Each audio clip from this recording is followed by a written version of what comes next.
shooting! Stop the killing! Stop the killing! Enough is enough! Enough is enough! Enough is enough! Enough is enough! Put down the guns! Down the guns! Put down the guns! Put down the guns! Earth fire! Ceasefire! Earth fire! Ceasefire! Stop the killing! Stop the killing! Earth fire!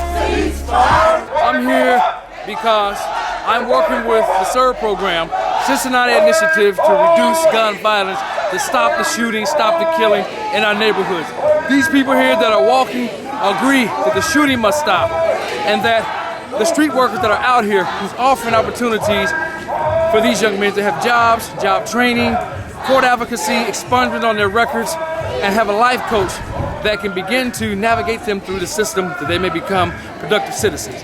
The senseless killing is not acceptable, it's not the norm, and we're going to continue to walk these streets until we cry loud and spare not, that these people may know their transgression. And not only are we doing that, we're also providing the outreach workers who provide the lifeline and resources for change. That's why I'm here. Amen. I have a family member that just got shot yesterday on I-75. I'm sorry, yes. Yes, I heard on the news. Yes, that was your family? Yes, sir. It was my cousin Keith. Over some crazy stuff, they was out having fun, and the guys who did it, they went after them on the highway and shot them, and the truck and things turned over. So I would really like the shooting to stop, because it's just so crazy how all of our black young men is just dying today, and it just hurts me every time I think that someone might be dying or is getting shot. So I would like the shooting to stop. I had never heard of the CIRV program. My 19-year-old grandson was killed September the 18th of 08. And my daughter-in-law called me. She said, we're going to have a memorial for my grandson where he had fallen. And I go out, and these gentlemen, some of them I've known from when I was out in the streets, but we changed a lot. These people, they came out and they supported me and my family. They walked, they prayed, they were there with us in our most dire time of need. So now I just give it back, because total strangers came out and supported my family, and ever since then, I've considered myself one of them, and I go out and I do what I can for other people. Definitely think we need to stick together, and this year more than ever, like you said, with the economy being what it is, I wouldn't be surprised that crime will more than likely go up. So we really need to have a coordinated effort that is all hands on deck to really deal with this problem and tackle it on the front end as opposed to the back end.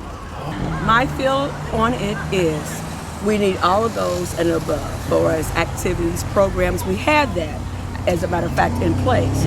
But because we have so many children, we really need more programs to be involved. We need churches to open up their doors and be more involved. Black on black crime, when will it end?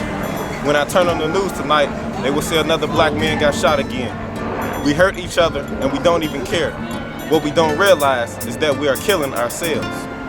We will always be a minority because we don't want to get with our priority. And that is, if we want to get on top, then all of this violence against one another has to stop. I think the most important thing is to have the desire.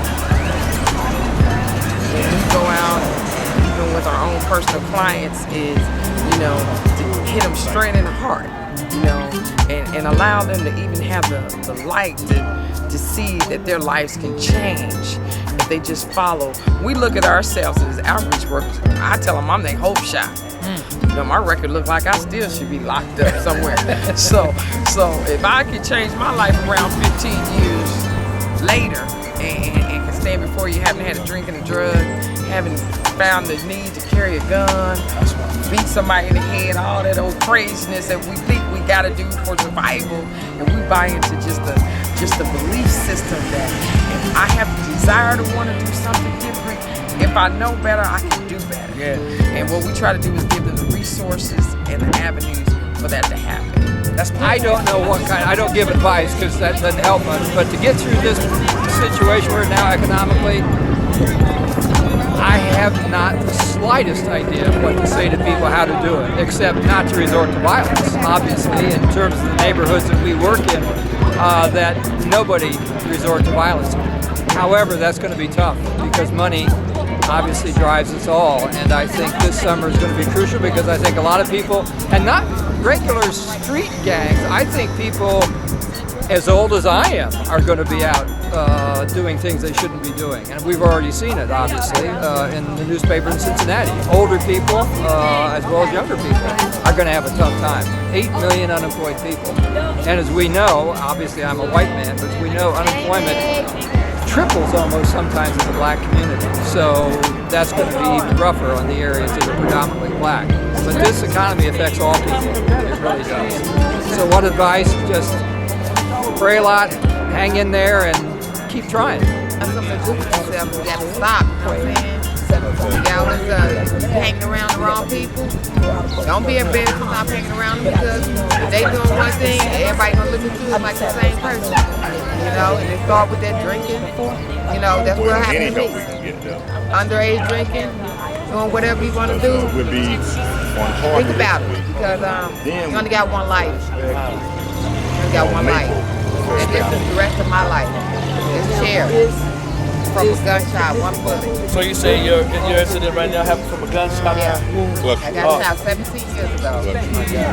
And this could be you or in the ground. Man, that's powerful for you to kind of say that to young people so they understand the scenario. I appreciate you. God bless you.